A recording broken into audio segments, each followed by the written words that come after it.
Hey, everybody. Hello, hello, hello. Yep, it's Mike Meyers. He's here. Hey, everybody. This is Mike Meyers. Welcoming you once again to his Monday, Wednesday, Friday at 2 o'clock at Central Daylight Time. Ask Mike Anything live stream. The goal of this live stream is to provide those of us who are isolated by the coronavirus the opportunity to continue our studies on CompTIA certification exams, in particular, IT Fundamentals, A+, Net+, and Security+. Although we're all nerds and we can certainly go beyond that and welcome questions outside of that area, as well as generic technical questions, which we're always glad to, if not answer, certainly argue about. Remember, the goal of this AMA is that you ask me questions. So the whole premise here is that you type questions into the live chat here in YouTube, or if you want to, you can send me an email. Now, to send me an email, all you have to do is send it to my email address, which I'm going to type in right now for you.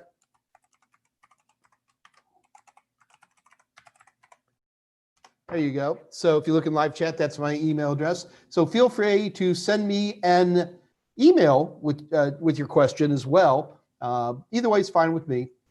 Usually if the question is more detailed or if you're shy, sending it via email is a perfectly fine way to do it. We got our guest speaker today is Jessica Dickerson. We're going to be talking about entry-level IT security jobs, which I'm pretty excited about. And I've got a couple of questions that we had from the last class that I'm ready to answer. However, since the people who asked them aren't on, I'm going to save them for a little bit. And what we're going to do instead is kind of dive right into this. So without any further ado, let's see if Michael can actually do this.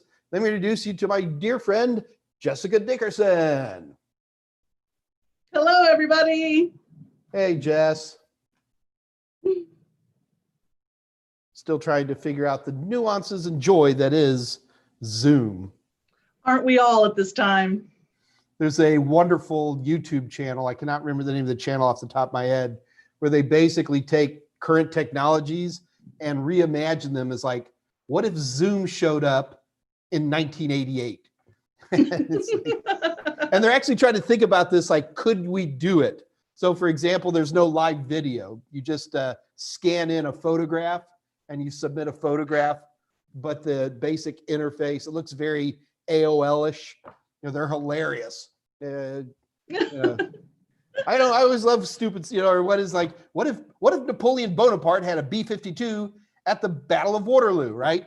Just alternative history stuff like that, but it's pretty funny things. Anyway, so Jessica, I'm going to be watching the YouTube live chat, and as people have questions, which I guarantee you they will, I'll go ahead and just forward those to you. Otherwise, I'm also watching about 6 other chats while Scott Jernigan and Michael Smyer and folks like that are trying to help me out, Jess. So, let's just dive right into this. So first of all, can you give us the Reader's Digest version of who the heck is Jessica Dickerson? Sure. So I've had plenty of careers in my life, from training astronauts, designing computer chips, but lately I have completely settled into computer technology, IT, whatever titles you want to use there. I've been a product manager. I've decided, what kind of features need to go into the product based on business. I'm currently focused mostly on project management and product owner role, which is really taking requirements and defining them down granularly enough that developers can really act on them and take them from there. And in doing that, I have focused a lot over the last several years on IT security, application security. I have worked in a SOC, which is Security Operations Center. And really my passion has become IT security.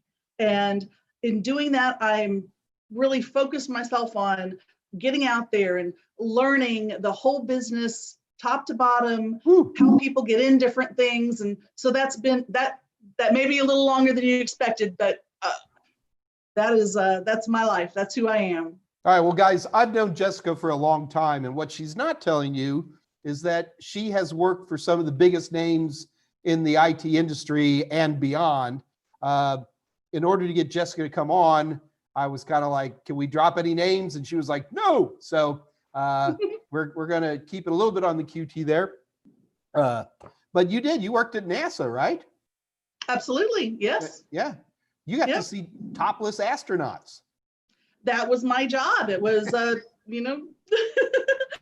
you were in the medical department. Cardiovascular lab, so they would leads come on in, astronauts. I don't electrodes. Look, I'm a NASA nerd. I can't help it. If it has anything to do with NASA, I'm going to want to talk about it. Well, I've also worked. So I worked at NASA originally, training astronauts, doing the cardiovascular engineer and biomedical engineering. But I've also been to the JPL, Jet Propulsion Laboratory, as a security person. So the Jet Propulsion Lab, Jet Propulsion Lab, I got brought out there to look at their SOC. I was working on one of their the software products that they bought and used, and it wasn't quite working properly and a lot of usability issues. So I went out and spent quite a bit of time at JPL while they were shooting off Mars rovers. See, and here's me. The only reason I brought up astronauts is I wanted to hear you say the word topless, but you actually have a legitimate IT security functionality with JPL. I do. Yep. That's no fun. All right. Well, anyway, listen. So Jessica, we got a good group of folks. Let me see who's on. I'm just Jessica. Bear with me. I'm kind of scrolling through the live stream chat here. There's Alice here. I guess it will be tough to get back to the usual tree without our little team. Alice, you big schmo. Andre's here. Jason Helms, Tolowit, Vance Moore, Ruben's here. Anthony Loss. Sorry, I kind of got to do the romper room thing, Jessica. Yeah. And Jason, Felipe Villa, Jose Lorenzo Rodriguez. Just watching your videos on Udemy. Thank you, sir. Greg Davis here. Andrew Hudson here. TK is here. Oh my goodness. Jessica, bear with me a minute. We got the usual hellos. There's a number of folks here who come most classes that are saying hello, but we are getting some questions in here. I'll tell you what, Andrew, Mohammed, Jason, you guys all have some interesting questions. What I'm going to do, though, is I'm going to let me and Jessica talk for a while, okay? And then we're going to get back to these questions. So just for example, Jessica, one of the questions is, what is the best way to get into a SOC position? Now, I need to warn you, Jessica, probably 3/4 of the people listening have no idea what SOC means. I understand. So, we're going to have to be careful with that. So, all right, anyway, so guys, what we're going to do is we're going to get started. Jessica's got a lot of great information for us. And so I want to go ahead and get started. We'll talk for about, I don't know, we'll talk for as long as we need to talk. How does that sound, Jess? Perfect. All right. And then we'll come back because people are asking questions, but some of these are going to have to wait a little bit. All right. So anyway, first of all, Jessica, one of the big challenges I run into, and I've always run into this, is you get all these people who are like, I'm just going to, and they could be 18-year-olds coming out of high school. They could be corporate retrainers, but it always comes to the same thing. It's like, I'm going to go to some tech school, or I'm going to go on my own and get some certifications, and then I'm going to get a job because I have the certifications. Now, my retort back to this always is, number one, get all the education you can, right? I mean, I'm a big believer in bachelor's degrees, but we can't all do it. Luckily for us, IT, this is more than a question. I'm building a base here for us to build from. Bachelor's degrees, but here in the States, tech schools, AA degrees, people can get good work. OJT, on-the-job training, certainly works, but it's always a tough way to do it. But certifications in and of themselves don't get you jobs. In my opinion, the only thing certifications do is they get your name at the top of the stack of resumes. Yes, and occasionally there'll be a blocker they might move out of the way or help take care of. I wouldn't even say get your resume to the top of the stack. I would say allow your resume to even be in the stack. You may have an HR person or somebody like that who has no idea what skills they're looking for, but they've been told that if you have one of these certifications, then you are allowed, that resume can go on to the hiring manager. So it's a way to make sure you're not filtered out. Okay. Mm-hmm. I'm going to challenge that we're kind of saying the same thing. Yeah, I think so too. But yeah, either way. Okay. So IT security in particular, and I just got finished reading a wonderful article that nobody knows what the heck IT security is. And that to say IT security is kind of like saying mathematics, you know, there's just so many different ways to go. Do you think that people can get, okay, what is like the absolute minimum a person must have to get, in your opinion, the absolute most entry level of IT security jobs, and create any scenario you want? Sure. So you're going to have a background check. So you need to have a clear police record. So, I mean, seriously, Well, I'm I out. wouldn't have thought about that, but it doesn't have to be perfect. Don't get me wrong, does not have to be perfect. But that is one thing you're probably going to have. Other than that, you need to be A high school diploma. High school diploma. Okay. Friends that are hiring, or some sort of connection to have your name on that list of people they're considering. A high school diploma, actually, I would say is like a degree. It's a nice to have. It's one of the many things that might put you above somebody else. But when it comes to security, you need the skills for security, and those change all the time, all the time. So let's talk about what are some of the skill sets. And again, Jessica, I'm talking about whatever kind of job there is out there that would be under the umbrella of IT security. Yeah. Okay. There's a lot of them. You know, we're talking about, you know, the guys who are doing the base stuff, not the, right. So a lot of the base jobs are really following up on the boring things, following up on the things that need to be addressed to close holes, security problems in a network. You have to understand what the network is, at least a concept of what that means. Understand what the different types of computers are on that network.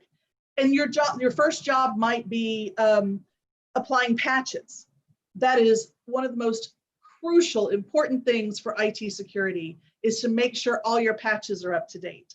Not every company has a great way of monitoring when the latest patches come out, what computers aren't patched, and how to proactively go install. A lot of smaller companies in particular need that to be done manually.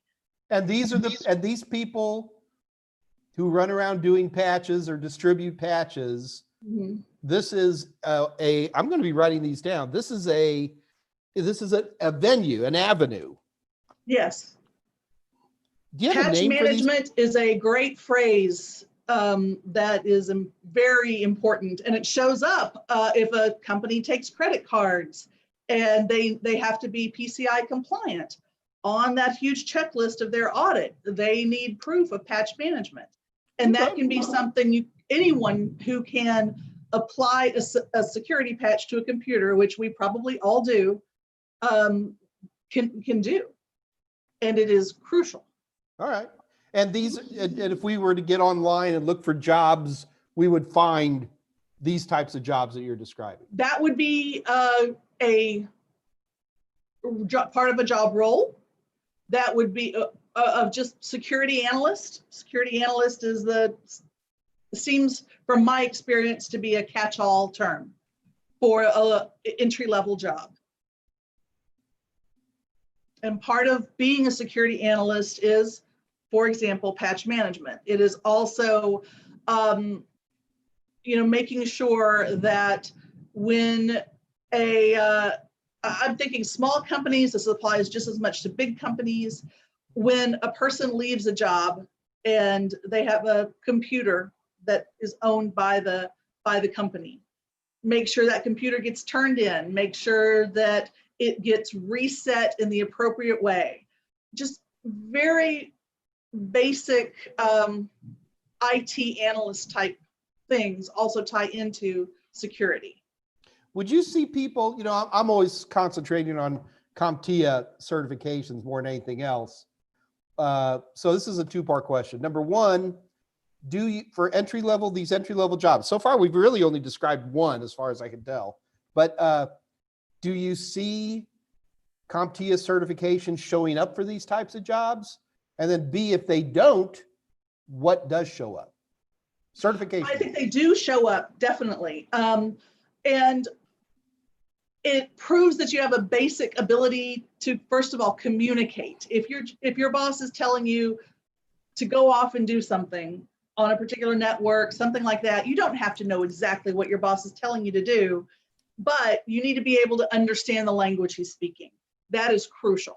If you don't have at least a CompTIA certification, then you would be too much of an effort for your boss to want to be there. So you can compensate, of course, by experience or by a degree in IT or something along those lines. But a foundational certification says that at least you can communicate in this language of IT, which I think is extremely important. And I think that will be more and more important going forward. Language changes so often, concepts change so often, CompTIA keeps up. And so you need a CompTIA certification if you can get that.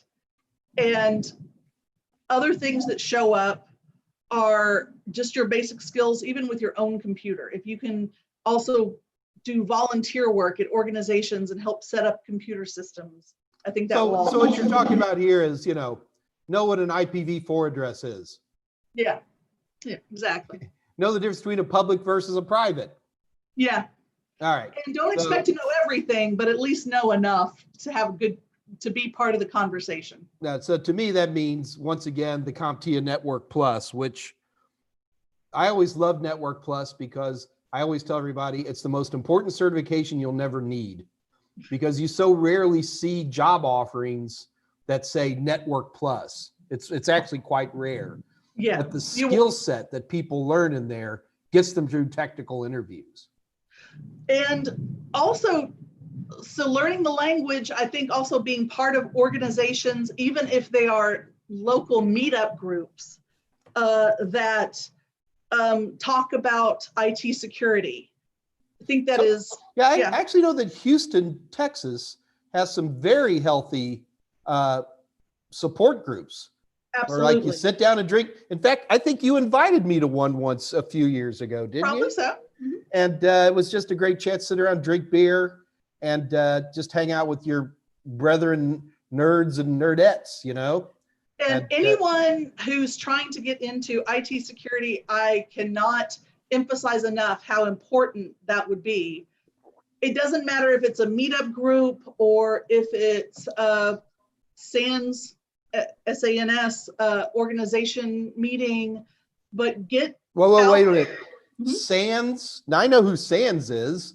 SANS is they handle a entire tree of really critical certifications, well-recognized certifications. Well, it's under ISC squared, right? Yeah. SANS is the organization, and then they do everything separate of SANS. Anyway, but they also have meetings that you can attend. Tell me more about this, because I'm very curious. Sure. So this is SANS, guys. Jessica, keep talking. I'm just going to type some stuff in for the guys. Absolutely. So different organizations, whether it's SANS or something, excuse me, in addition to that, they'll have get-togethers. They'll have meetings. Sometimes you need to pay to go to them, but they usually have plenty of associated things where you don't have to pay.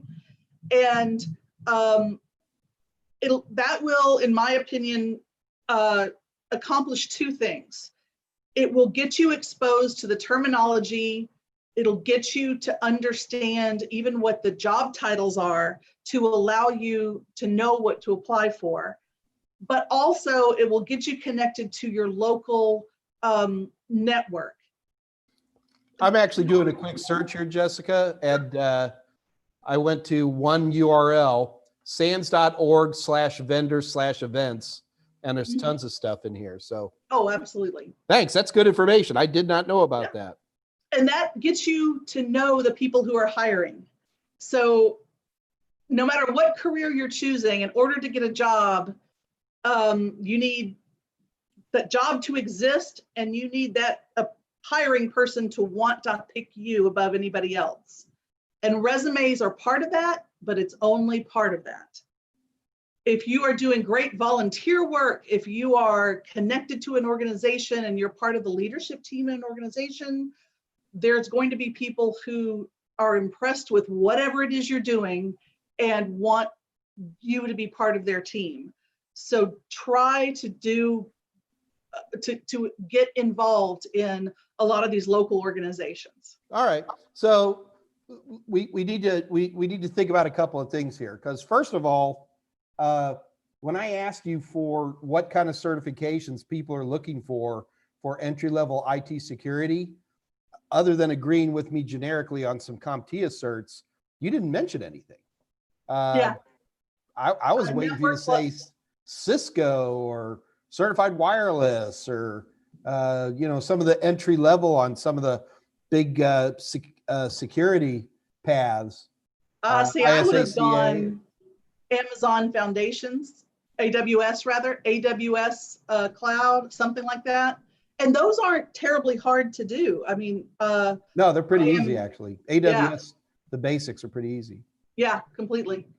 And I think it's more important that you show you have learned something and proven you've learned it than to only focus on, well, this one particular certification is going to get me the job I need. The world just changes too fast for a particular certification to solve all your problems in trying to get lower level jobs. So, okay. So one of the things I saw when I was doing a little research on this for entry level jobs, it was actually kind of interesting because, again, the college degree really comes into play here in IT security. Like, if you want to become a systems architect, doing design, the chances of you getting in on something like that without a 4-year degree is difficult. Yes. But other things are extremely easy. Like, for example, this security analyst. Now, you mentioned patch management, but to me, another one that always seems to be coming up is the whole security operations center, or SOC. Yes.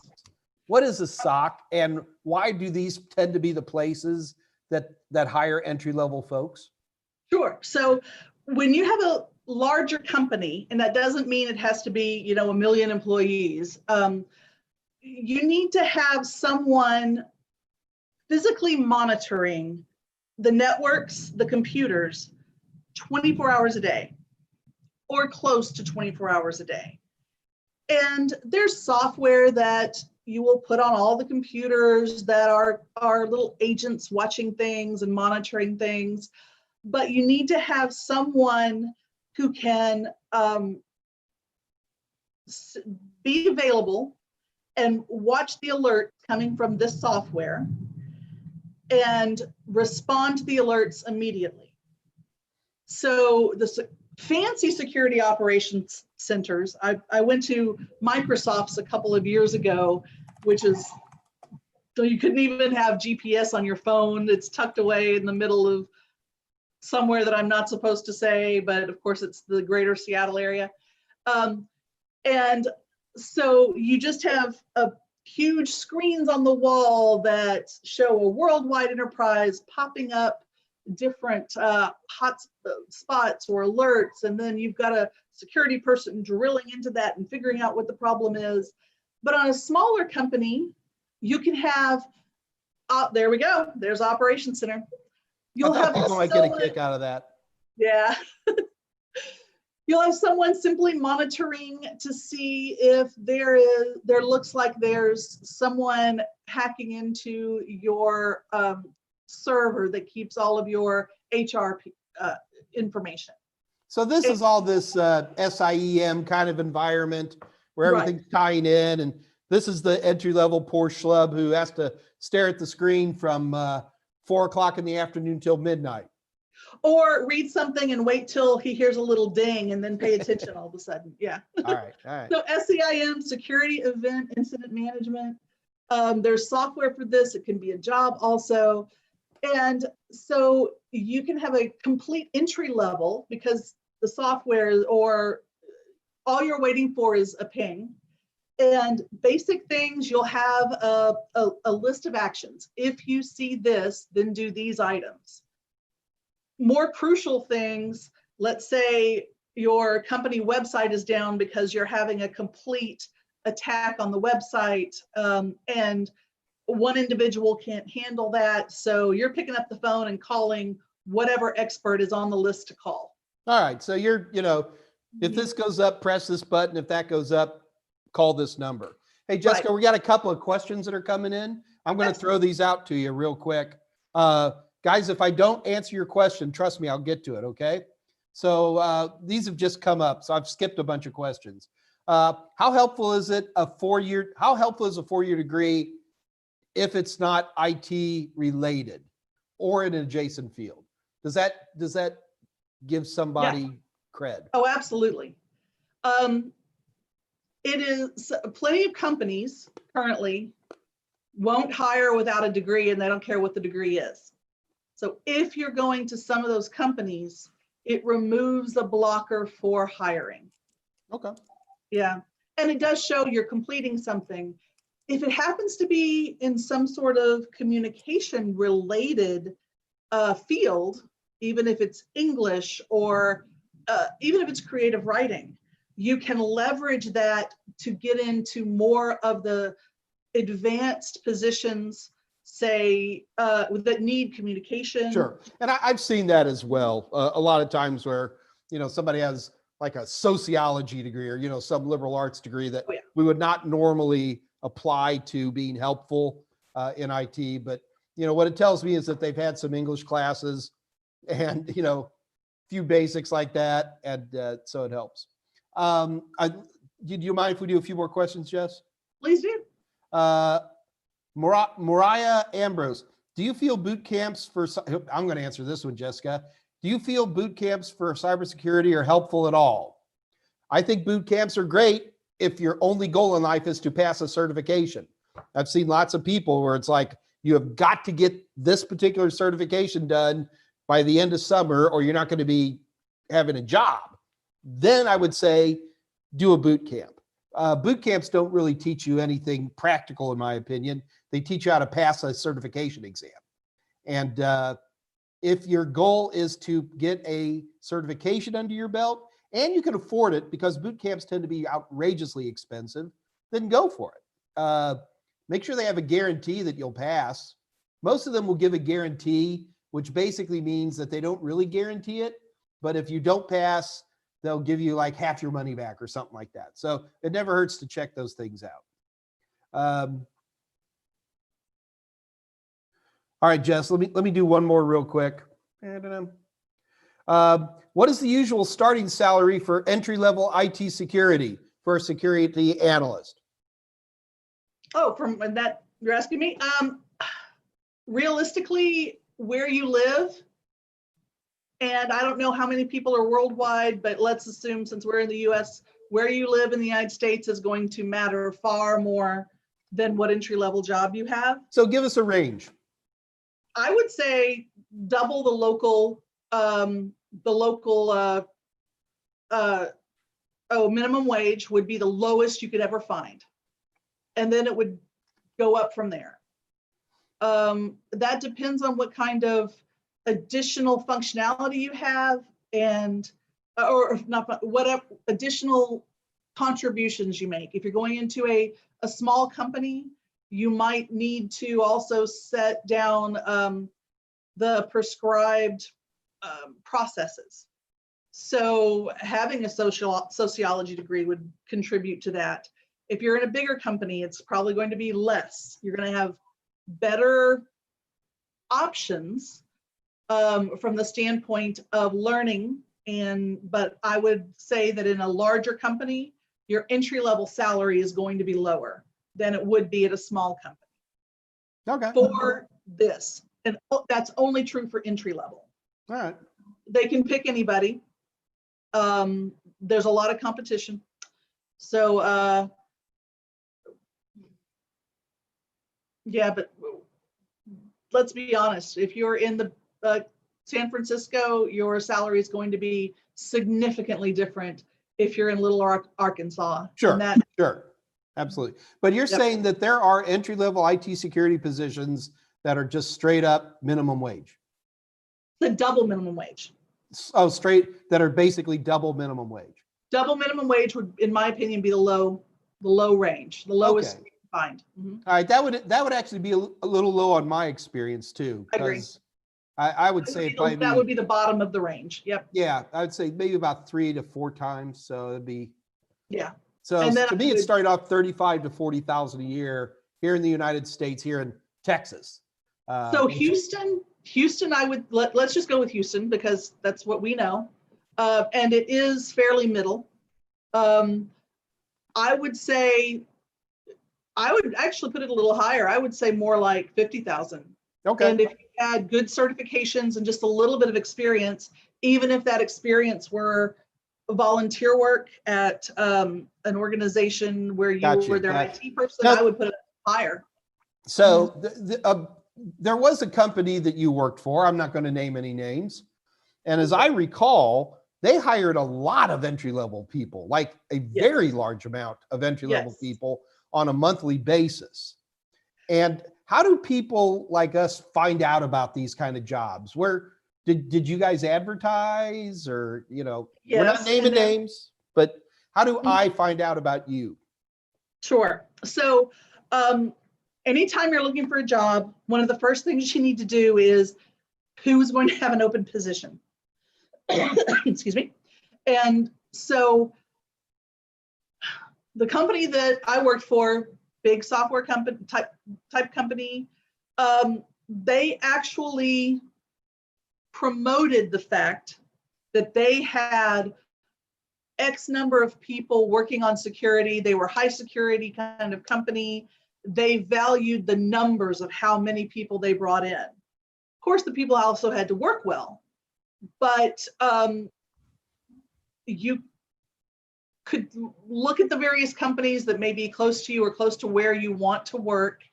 And if they are promoting their security ability or their security as a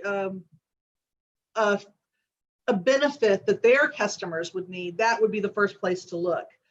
However, if I was looking in general for a job for a entry-level IT security, I would go to the to companies that hire for other companies. So recruiting firms, companies that have maybe they're an IT services company. Actually, we should get together at some point and do a blog for Total Seminars and list a bunch of them with links and things along those lines. But I'll take one that I was talking with earlier today, BrookSource. BrookSource, yep, BrookSource works with big companies to supply IT type people, whether it's security or network admins or whoever. And people would work part of the time for BrookSource, or maybe they're hiring in as a recruiting firm.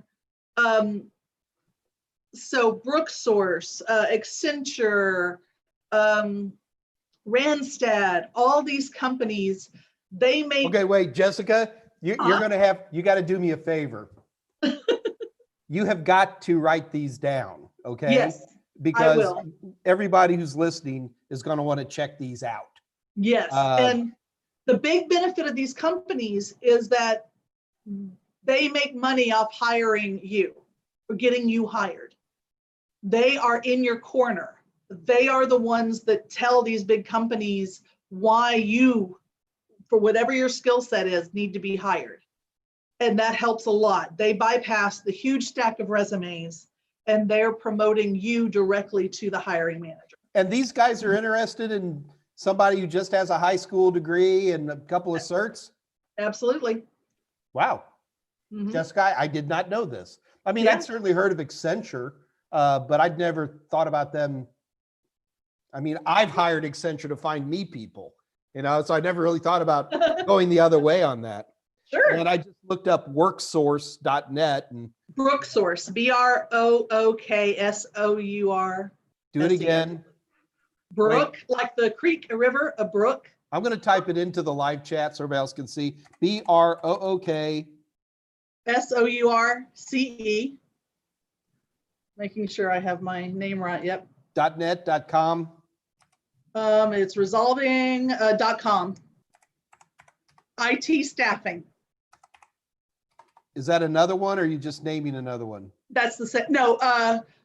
That is the category of company you were looking for. You should look for if you're looking for a company that hires entry level or even experienced, both, IT resources for other companies. Okay, cool. That, Well, that's good stuff. happens Yeah, to be because one it's of always so our- frustrating because you're like, where do I start? You know, it's like we've had days where we talked about resumes. Mhm. See, Jess, I'm doing more than just helping people get past their certs, right? I know. We've been doing some resume stuff. We've had a couple of days we did resumes, but it is always a challenge. It's like, where do you go, right? Because it's always, what is it, Gorilla, Indeed, you know, all the usual ones. I'd never thought about this. That's a great idea. Thank you. Okay, hang on. I want to see. Jobs is a good one for IT. That's a paid one. I mean, yeah, I need to make huge lists and give these to you so you can. All right. Well, I'll tell you what. We will put a list together, and I'll just send it out. You know, like next week or something like that. Great, love it. All right. So a couple more questions came in, Jessica. How helpful is programming experience for getting hired as an entry-level IT security analyst? Extremely, especially if you promote scripting. Okay, so scripting's a big thing? Well, yeah. So That's it's not going to be first level. Not security. having it is not a blocker. It's just a benefit to having it. Sorry, go ahead, Mike. No, I was just going to say, I mean, somebody has scripting skills, that kind of takes them out of that entry level. I agree. See the red light, press the button kind of job and into something a little more aggressive. And I may have responded incorrectly to that question. How important is it? I was thinking, well, if you have that, it's awesome. You're going to, that's great. But not having that is not a blocker. But learn something. Learn some sort of, particularly scripting.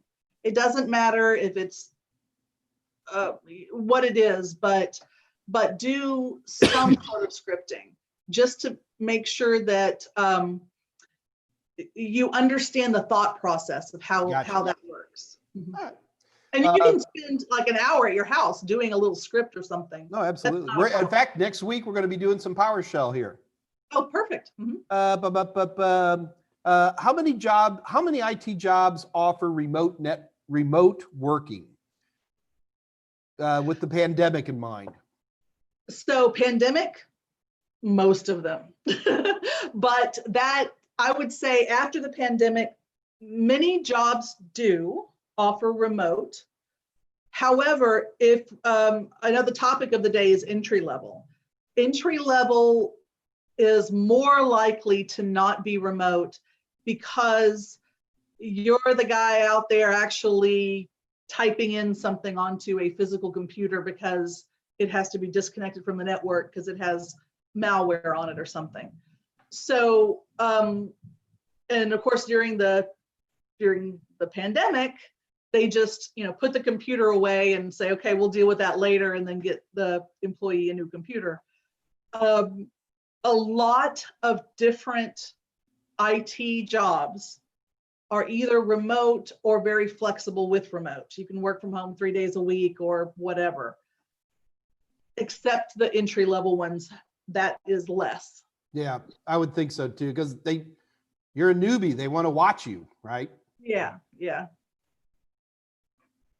Now, is it okay for you to work from home when somebody's installing, or fixing your air conditioner or something like that? Yeah, tech jobs are very flexible when it comes to those kind of things in general. So we got another question, Jess. This is from Marina Torres. I may answer this one for you. What type of job should I look for entry level if I want to get into cybersecurity and I have zero experience in IT? Well, Marina, that's what this entire thing is today. That's all we're talking about. Marina, if you just jumped in, you might want to consider, feel free to continue to listen in, but keep in mind these are recorded, and we're lucky enough to have Jessica here to talk about exactly those types of things. So like, for example, Jessica's already discussed, don't let me put words in your mouth here, Jessica, but the anti-blocker words, the term security analyst, which always sounded highfalutin to me, which you've now informed us can commonly be used as an entry-level IT security job title. Yes, but keep in mind that may be completely different in 2 years. Things change. Okay. So, yeah. But like Marina, for example, Jessica's talking about, looking up with companies to find, for example, patch management, which is a big, hot term right now. The security operations centers. So Marina, what we're trying to do here is give you terms and ideas that help you tighten up your resume and help tighten up your job search to look for these jobs. If you go around and, go online and type in entry-level IT security, you're probably not going to have a lot of luck. And that's why Jessica is here today, is to help us define what this is and what type of jobs you can be going for. Now there's a lot of questions, Jessica, sorry. João Sosa says, Michael Page is a big recruiter here. He's in Portugal, though. Hey, great, Michael Page. Are you familiar with that one, Jess? I have heard that, and I am taking a note to look into it. This is great. So Anthony Haas says, so go through these third-party sources as opposed to companies directly? I would do just about everything. Yeah. I would think that it is the third party. That'll come in waves.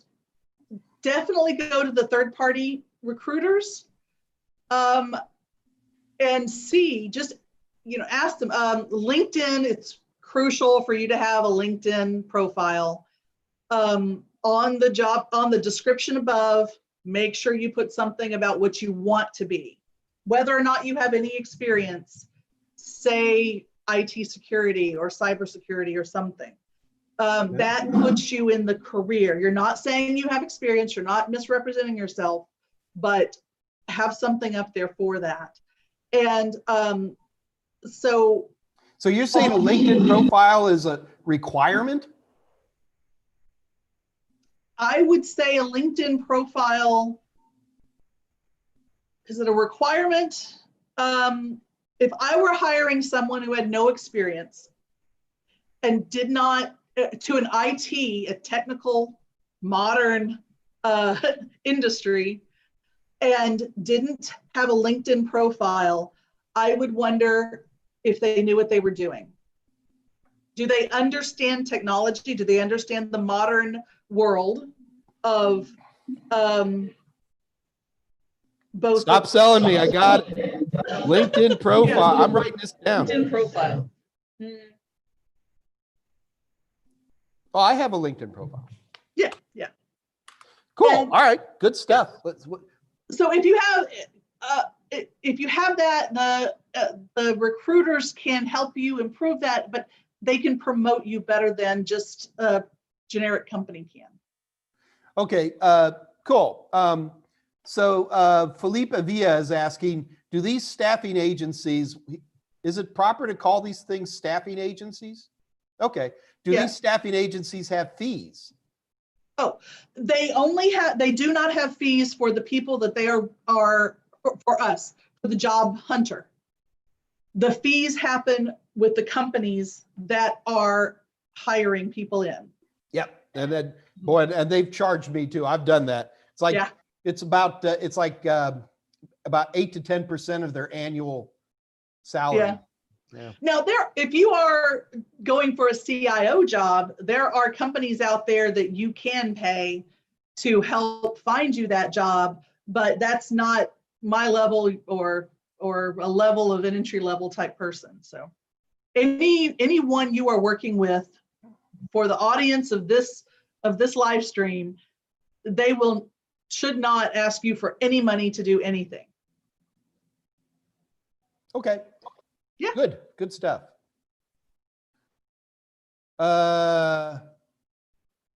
Actually, this would be interesting. I'm not sure if this is for you, Jessica, but we'll give it a try. I remember, Jessica, these guys don't know exactly who you are, and what I'm going to tell you guys is Jessica's more in the management part of things, and so I'm not. And without any offense here, Jessica, I'm not sure you're as comfortable putting a screwdriver to things as, say, a nerd like me. But you hire people to put the screwdriver on things, euphemistically. Anyway, with all that caveat in mind, what are some of the best resources you use to stay up to date about latest security threats and defenses? Oh, well, I do that quite a bit. I'm going to type them in while you're talking. Sure. What are the top 10 web application threats? Always. I do quite a bit of, I subscribe to many companies that sell the SEIM software, whether that is, like Alert Logic or Tenacity. There's a lot of companies that sell this software that have a mailing list, and when a new threat is identified that's high, then they'll send out email blasts about them. So what about you may see Cloudflare? Cloudflare, very good. Cloudflare, yep. That's what I do. Yeah, and so when I was for example, a product manager at companies like this, I would subscribe directly to all the latest federal-based research that are pushing out, oh, here's this latest threat that just arrived, et cetera. I don't have to do that anymore. I can let other companies filter that for me.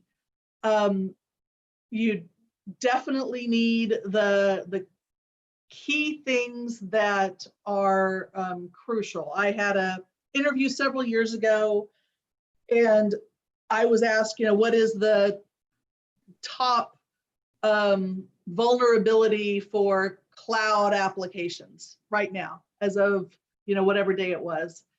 And I don't know if I hit it perfectly, but I got close enough, and I was hired. So make sure that you at least keep fairly up to date with what the vulnerabilities and the threats are. Cool. And make sure you know the difference between those two terms, which a certification will probably show you, like a Security Plus will make sure you do. But that's how I do subscriptions to things like Cloudflare or Alert Logic.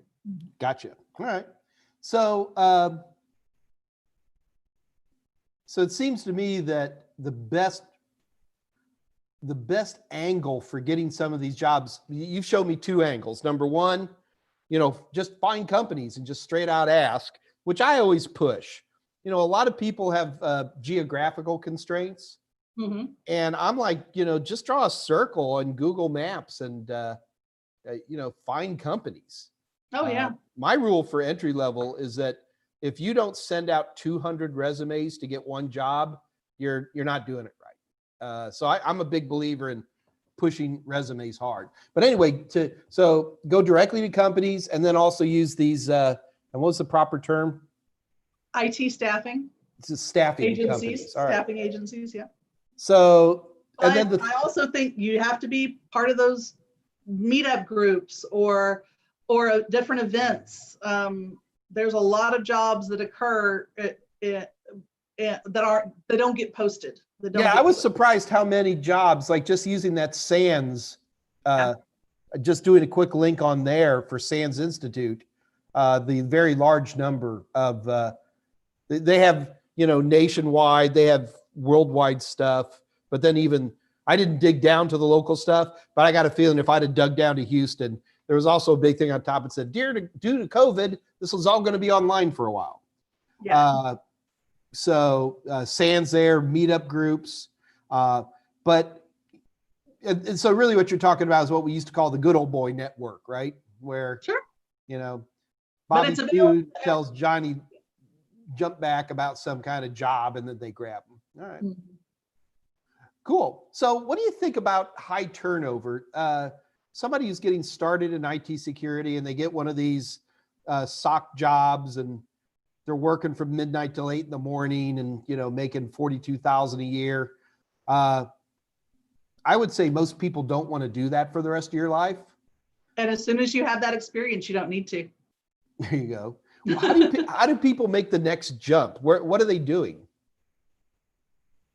Oh, what is the process? Same. Or it's the same. I mean, you still look at the same stuff. I think so. Yeah. All right. Mm-hmm. How do you, as a hirer, employer, there we go, of these types of people, how do you feel about high turnover in the first 2 years? Almost expected. Yeah, I do too.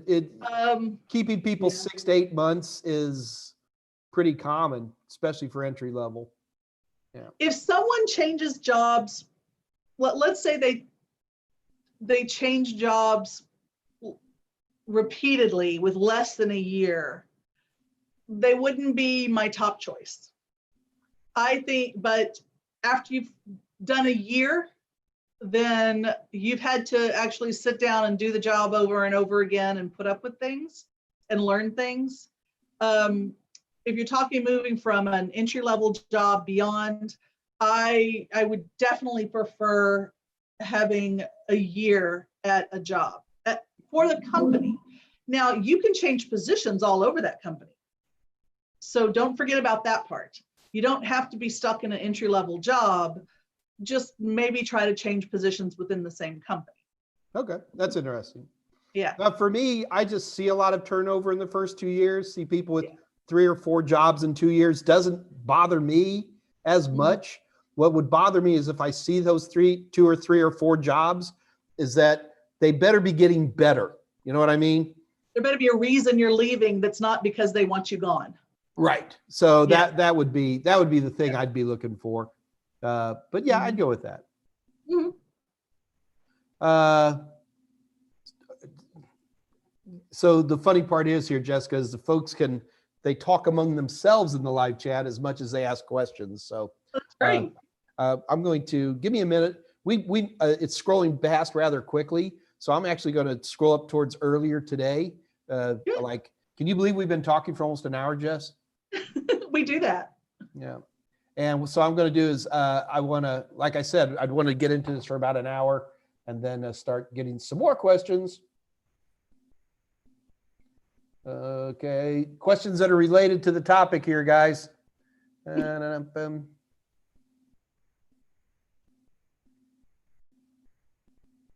TK, how do you feel about the Google professional IT support? I'm not a big fan yet.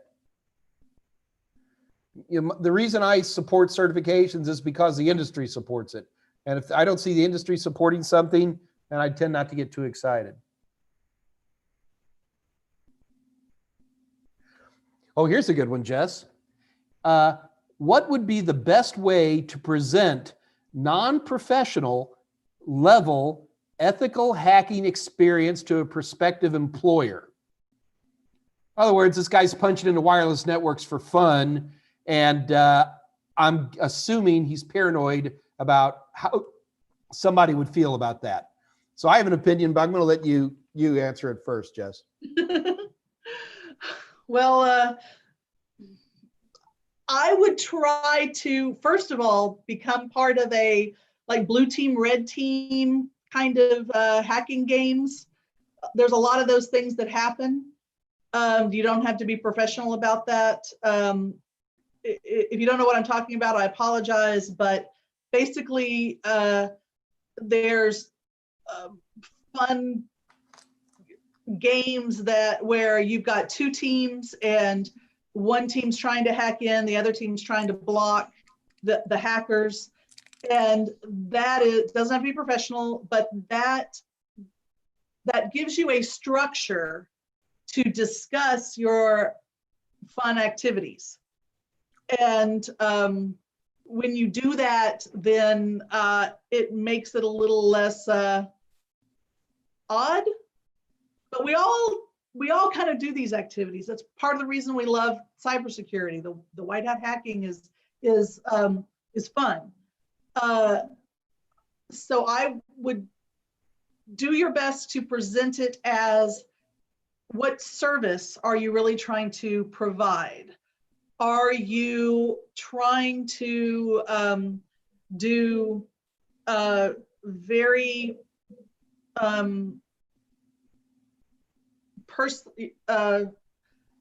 is it really a rudimentary pen test? Are you doing penetration testing for a company? Now, you don't have to be paid for that company, but you can say, voluntary pen testing to a hospital or something along those lines. Exactly. That's what I would do too.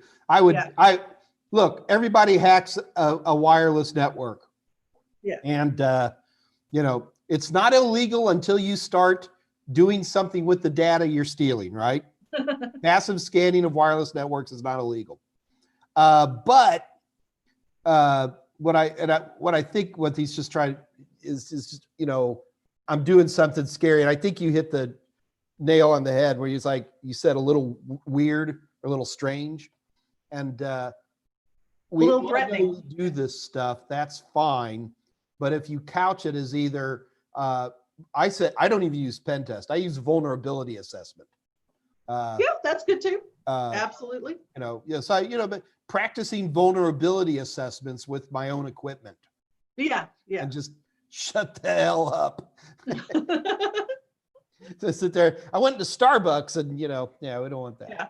Okay. Simulated network is always good, not necessarily somebody else's network. Yeah. So would you include that on your resume though? Oh, if I could get the wording right, absolutely.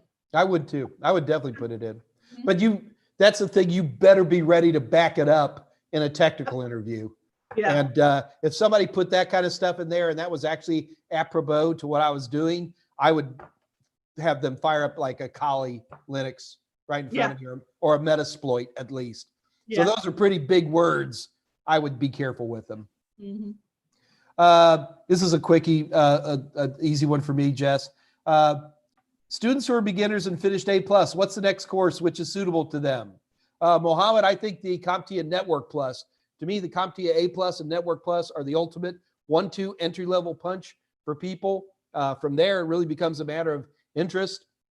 Cisco, Microsoft, 17 different IT security paths, but starting with an A+, Network Plus is always, in my opinion, the best place to start.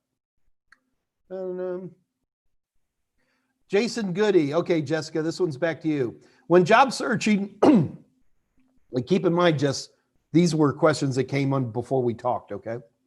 What are keyword or job titles I should search for entry-level jobs? So, security analyst, that was a biggie. Are there others that we should be looking for that ring a bell? Definitely just security.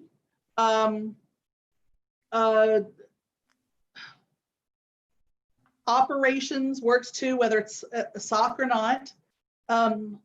IT, if the search engine defines that as one word, that's good. Very often these job descriptions or job postings are not necessarily written by somebody who really knows all the right words. And the ones you find on, say, LinkedIn or Monster or something like that, usually those are pretty good. but I would definitely try security analysis. Cybersecurity used to be something that was more used in fiction writing, but in the last year or two, cybersecurity is a actual term that's used in job postings now. Okay. Not quite as much as you would think, but it's Do you starting see to the show. word entry level in job postings that are entry level? No, I would think, I think of the job postings I've looked at that say the words entry level, I don't think they're necessarily entry level. I think that is a term that's not used appropriately on by job posting writers. Yeah. Yeah, I agree. I think the term entry level is abused in both directions. Yeah. Entry level with 5 years of experience. I've seen that plenty of times. Yeah. And then, looking for reliable, blah, blah, blah, blah, blah. And it doesn't really talk about experience. And that's the only clue. Yeah. Do you run into a lot of jobs where they put 3 years of experience, not because they really want 3 years of experience, but because they want to chase people off? Oh yeah. For anyone who's looking for entry level jobs, that says those job postings say it needs 5 years of experience, don't hesitate to apply for that job. Just apply for it. Don't let that be an issue. Go after it, definitely, because especially if it is an entry level type job, they're not going to get a lot of people with a lot of experience in IT security. It's the people just aren't out there. Cool. And they'll take someone who has a certification or at least an interest or personal experience of trying to hack their own network before they'll just keep a job open forever, waiting for that person to apply that has 5 years of experience or 3 years or whatever it is. And I was actually reading an article just last week that was talking about how because of demand, and this is for IT in general, not necessarily just IT security, but like 33% of all the job postings go unfilled, mainly because they've created too many requirements and nobody applies for them. And that there's all these examples of some ridiculous thing, and somebody comes in off the street and applies and they're like, we'll take you, and it's hilarious how often that happens. Well, you may have a lot of listeners that aren't just looking for entry-level jobs into IT security, but they may be people who are looking for their first job. And I don't care what kind of job you're looking for. If you're looking at job postings, don't expect that the person getting hired is going to have all the criteria in there. If you have most of them, then that you're equivalent to everyone else. So please never hesitate to apply for a job that maybe you don't meet all the criteria. Okay, so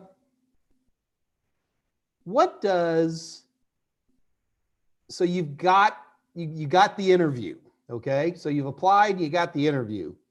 Other than brushing your teeth and combing your hair, which I'm assuming people know, what are the 3 or 4 things you see people to this day that they continue to do wrong that they shouldn't be doing?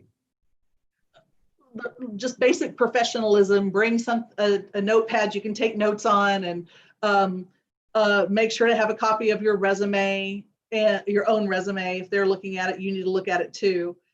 But things more specific to interviews for entry-level type positions for security, they'll freeze up. They won't be able, which everyone does. They get nervous in interviews, no problem. Forget a word, do something, a term, accidentally confuse letters in an acronym like we did earlier. And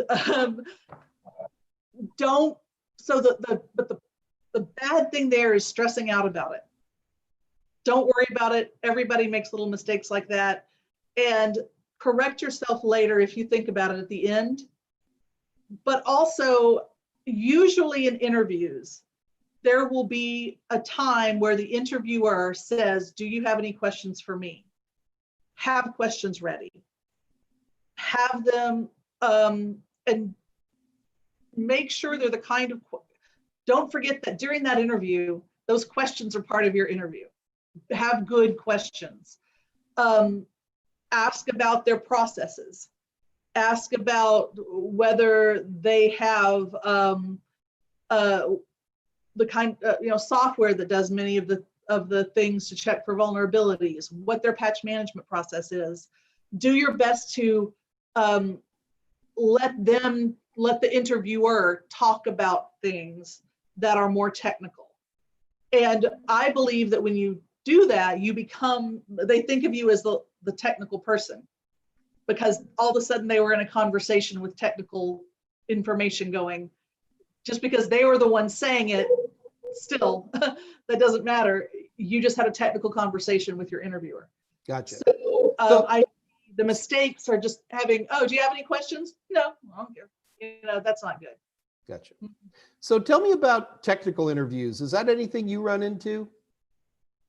Yes. So what advice would you give people about technical interviews?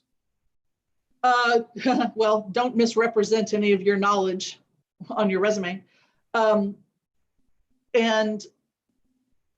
very often there will be some sort of time. Let's say maybe your interview is with 3 different interviewers, a panel of different people at different times, the boss, the guy you're going to be working with, maybe an HR person. And maybe during that interview, you might have been given a little quiz. It won't be a huge test. It won't be terrible, but very often it'll be a little quiz. And answer it to the best of your ability. Don't stress out about it. And if you don't know something, don't make it up. I think that is extremely important. No technobabble. Yeah. Yeah. This isn't, a high school teacher just wanting a number of paragraphs and barely reading it because they're so busy grading other things. More words doesn't help anything. So answer the questions if you have some sort of quiz or technical questions. And if you don't know, say you don't know. Actually, several years ago, I did go for an interview, and there was one of the goals, I got hired. One of the goals of the interviewers was to always get the person they were interviewed to the point where they say, I don't know. And yeah, so know what you know what you don't know, because there's always something you don't know. And that's one of my suggestions. Cool. All right.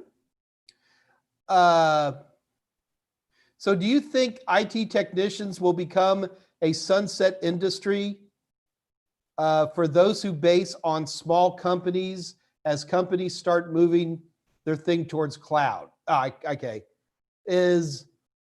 So this may not even be IT security, but I think it is to a small degree. Is the classic screwdriver tech disappearing because everything's going to a cloud? The screwdrivers just become different. I So agree. it just means you may be able to work remotely more easily, but there's still computers, there's still networks. The physical security of physically protecting the computer goes away, and that's the only thing that goes away. Yeah, So, I always find that interesting. People have been predicting the demise of screwdriver technicians for the last 40 years. And no matter how hard they try, there just seems to be more and more of us. They just move us around. Yeah. Anybody wants to, if you want to get skills, this may not be IT security, but Amazon is always hiring techs. Problem is you have to go to where the Amazon, data centers are, which are, it's not exactly Midtown Manhattan. You know what I mean? And No, but more and more are popping up all over the place. yeah, there's here in the Houston area, there's like 4 physical locations, massive, Yeah. and 4 physical locations, and within these 4 locations are like huge buildings, just Oh yeah. full of servers. Mm-hmm. Terrence Tech asks, what is the best way to get into a SOC position? I think we answered that one though, didn't we, Jess? I think so. We did ask it mostly as entry level. Mm-hmm. Here's an interesting one. Anthony Haas. What is the best way to get into network administration? I have a BS in IT and a Net Plus in security certs, and many job postings require experience, which I don't have. How to apply? Apply. Yeah, I was going to say, Anthony, are you kidding me? For most, yeah. Yeah, like Anthony, I mean, Anthony, you know, I hate to be crude here. I mean, do you remember to comb your hair, you know? Or, but do make sure you're out talking. Somebody with a BS in some kind, with a 4-year degree in IT, sitting down on a Net Plus and a Security Plus cert, hell, I'd hire him probably. I mean, so to me, that's a good thing. So let's assume he combs his hair before interviews. He's applying to jobs. First of all, make sure you are applying to the jobs that you don't meet all the criteria for. Apply to the jobs. So I think you may be in an area where there are very few positions available. Yep, and you don't want to move from Yeah. East Podunk, upstate New York, and then Sure. man, that's So going to be a big limiter. Go ahead, Jess. I don't mean to cut you off. Exactly. So you might need to consider remote positions, which are harder to search on for some sites, but more and more Monster, other, LinkedIn are allowing more remote searches for remote positions. If location just doesn't have enough positions for you. If you are in a bigger city, say Houston, Dallas, even like the North Carolina, Raleigh Triangle, Tech Triangle, you need to be the one they want to hire. You need to get to know the people who are looking to hire people in. So you do need to really network. You may be in an area that just has a glut of lots of people that are more qualified than you. That happens sometimes. But if you have a personal connection to the people hiring in, then they have they know your personality, they vetted that, and they would prefer to hire someone they know and understand and know they can work with than somebody who on paper looks a little bit more qualified. So those are my suggestions to you. Cool. Mm-hmm. All right, so I'm going to scroll. I think we got most of the questions, but those were older questions, Jessica. So now I'm scrolling way back down to the bottom here to try to catch up with some of the more recent questions. And luckily, lots of these guys are helping out here. They talk among themselves, Jessica, so that helps. Good. That's part of the networking. That's part of Absolutely. So here's Edmund Takarers. Guys, I don't understand why SANS course costs $6,500. I know the answer to that, Jessica. What do you think? Because it can. Because there's exactly right. Because they can. There's enough companies or people that'll pay it. Mm-hmm. And Edmund, it gets worse because you're talking about GIAC, which is an important cert. But if you start going into any of the specialty certifications, it just gets worse. And this is a big problem I think we have with IT security certifications, because you have like maybe 4 or 5 groups who, in my opinion, are competing against each other. As like EC Council, ISACA, SANS. There's more that I can't quickly think of. But because of that big front end investment, you start, going in one of these, it's very hard to jump and you go to another one because you've already, started that pathway. This is a big thing. Man, I want to do a big presentation on the state of IT security certifications, because people can really run into it. But Edmund, the other thing I want to tell you is the other big reason those price, and Jessica said this, is that usually your company pays those. Yes. That is not something that they expect individuals to just be pulling out of their own pocket. I mean, by the time you're looking at GIAC, you're past the little certs that you paid for. You're already working. And Jessica backed me up on this, part of the interview process of the negotiation is you say, do you have any questions? Here's one I always have. Do you help pay for certifications? Yes, absolutely. You need to ask that question. And that could be part of your negotiated package too. Oh yeah. Mm-hmm. And I think it's hard to negotiate for an entry-level job, but it doesn't take much past that to, ask for things you want. Yeah. Love our president or not, he was the one who said, when negotiating, ask for the world. You just might get it. After you get the job offer, especially. Oh yeah. After you get yeah. Scrolling through, looking for questions, Jessica. Got people popping in and out. That happens. So here's a ULLRU, Olru. I got 25 years in the automobile industry, transitioning to the IT field. Any advice? I'm looking at Network Plus and Security Plus. Good. Think of the computer like think of your automotive experience as a computer and a network and all that, because it is, and just think about it that way, and you already have experience. Yeah, and just need to refine it a little bit. Mm-hmm. Yeah, go right back in automotive, Uru. Just obviously you got out of it for some reason, but get back into it, but under the realm of IT. Yeah. And whatever, because now you're going to come in, you're going to know what all these parts are. You're going to know, how a dealership works or repair shop, whatever your 25 years of experience is in. And Jessica drives me crazy when I see these corporate retrainers. They just throw that experience out the window, and then they go work at Best Buy. And it's like, you could do better than this pretty easily. All right. Leverage what you know, and you've got experience.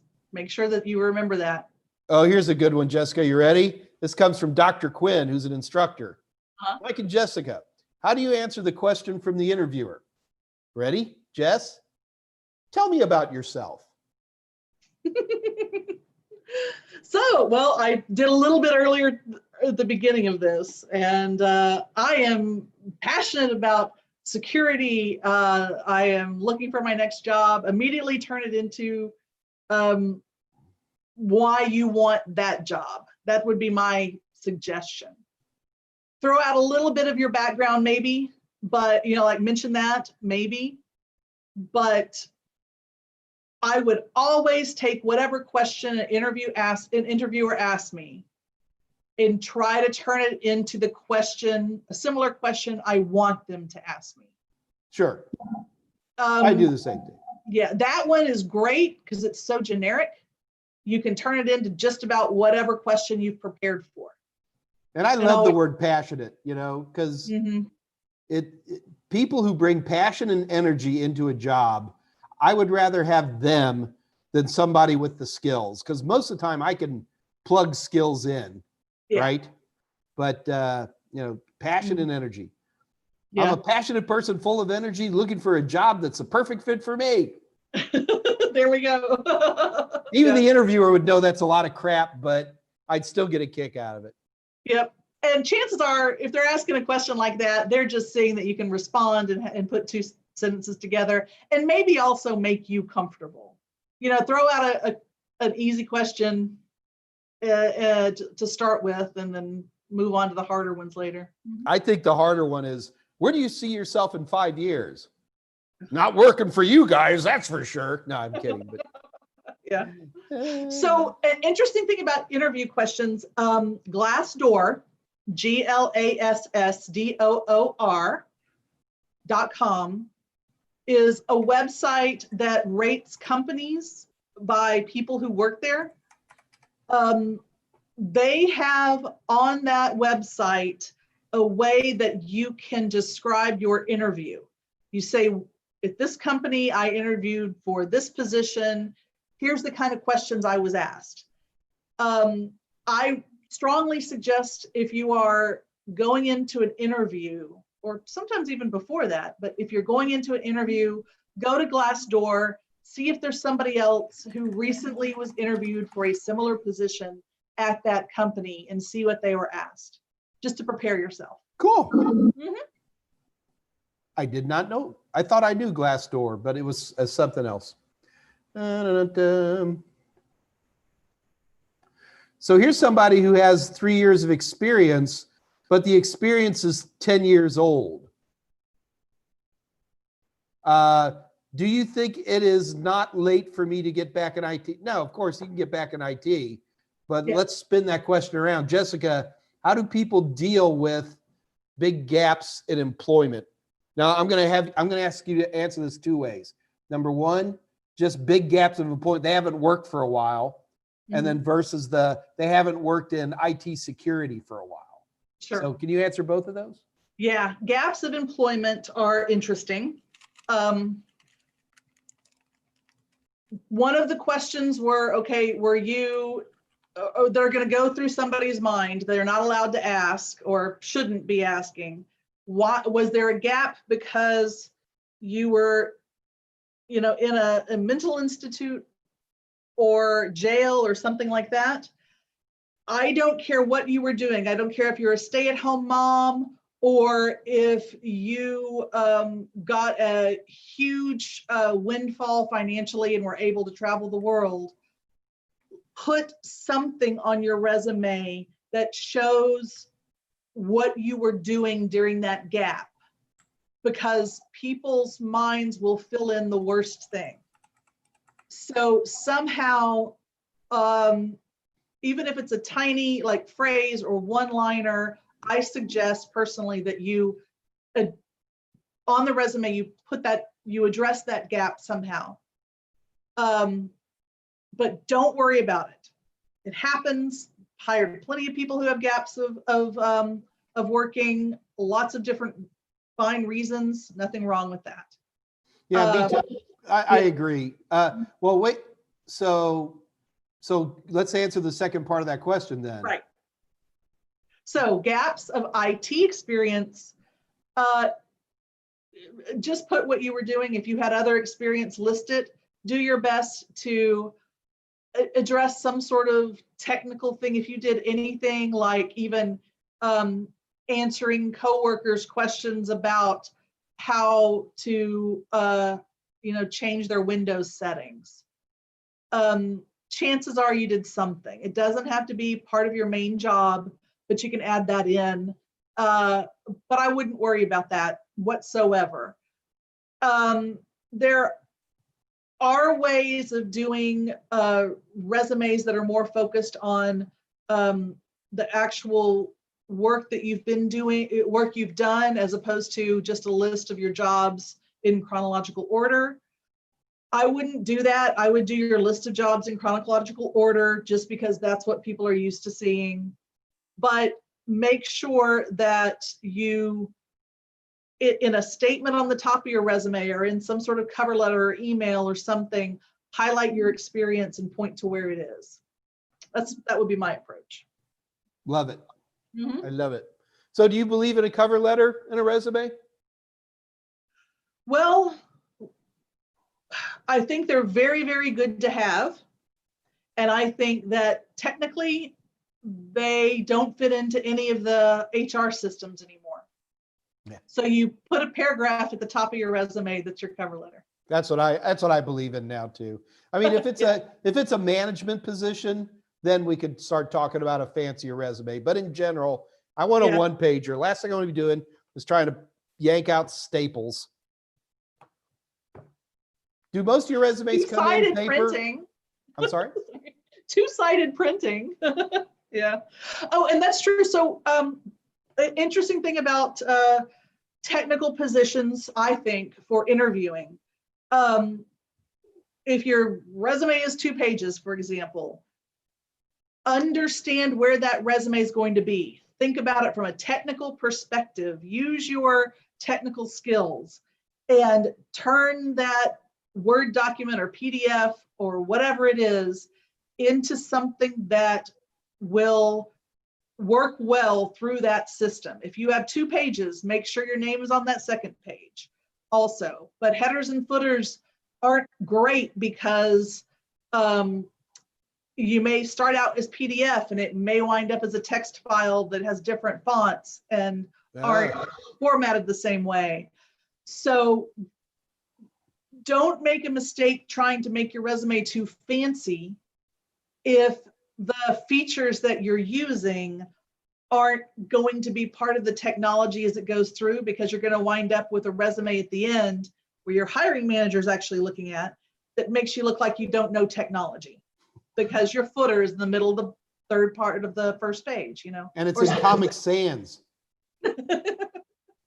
So Jessica, we do have another good question, which I think you partially answered, but I want to tighten it up. What about mission statements on resumes? Treat it as a cover. Yeah, I think you need something like that. But it's not really a mission statement. It's more of a overview, abstract, overview. Yeah, overview. What are you looking for? Yeah. Yeah. At a glance, make sure that the person looking at your resume is sure that the resume is in the right stack and shouldn't be moved over to marketing. Good one. All right. Well, it looks like the questions are starting. Not that there's anything wrong with marketing. I'm sorry? Not that there's anything wrong with marketing. Yeah, sorry. Go ahead. Gotcha. All right. Well, Jessica, looks like questions are starting to die down. Guys, here's your big opportunity. If there's any other questions, this is your chance to ask Jessica. So Jessica, I have a feeling that I could probably talk you into coming back on again in sometime in the future. Absolutely. All right. Because I have a feeling once these guys chew on this a little bit, they're gonna want you back. Yeah. And it is my job to help you guys. So we're definitely gonna ask you to come back and talk about this in a little more detail. I had not thought about some of these agencies you talked about, and I certainly knew of them. But yeah, and especially if they're not charging me as a person looking for the job, why not? Yeah. Cool. All right. Well, guys, finding the individuals, sorry to interrupt here, but I think find the individuals that are the recruiters. Don't just look for an IT staffing agency, look at positions and send a resume in, although you should do that too, but don't stop there. Go on LinkedIn and find the recruiters that are working for that agency and reach out to them. Message them and say, hey, are you the recruiter for this type of thing? I'd like to have virtual for now, coffee with you or something. That's what they do all the time. Be part of their group, be part of their lives, and talk to the people as much as you can, not just the systems. I like it. There you go. All right. Well, Jessica, thanks again so much for showing up. I really do appreciate it. Guys, just so you know, this Friday, what are we doing on? Oh, we're doing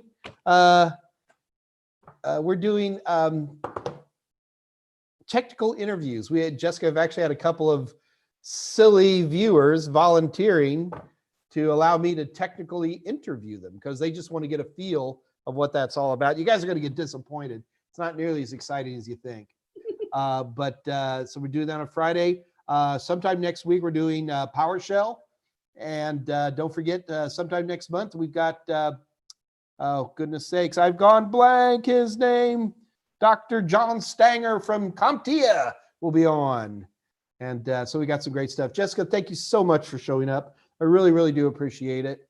And this has been fun. I appreciate it. Well, you guys don't know this, but Jessica's stranded in Virginia right now. So kind of, stranded with your daughter. Autumn's a great gal, so I know it's not the worst place to be, but still not back at the barn. And so I know what that feeling's like. But James Stanger, thank you, Scott. I said John, I don't know where that came from. But anyway, Jessica, please stay safe. It's tricky out there. And I know things are spiking down here in Texas and in Florida. And I'm not sure that your strategy of staying in Virginia is not probably one of the smarter ideas I've seen as of late. So be safe out there, okay? Will do. All right. And for the rest of you guys, go get a job, man. Come on. You heard this from me. Now you're hearing it from Jessica. Go get work, man. That's the most important thing. So until then, here, Jessica, you got to kind of do this with me. You got to do the newlywed game wave when I give you the clue. All right. You ready? All right.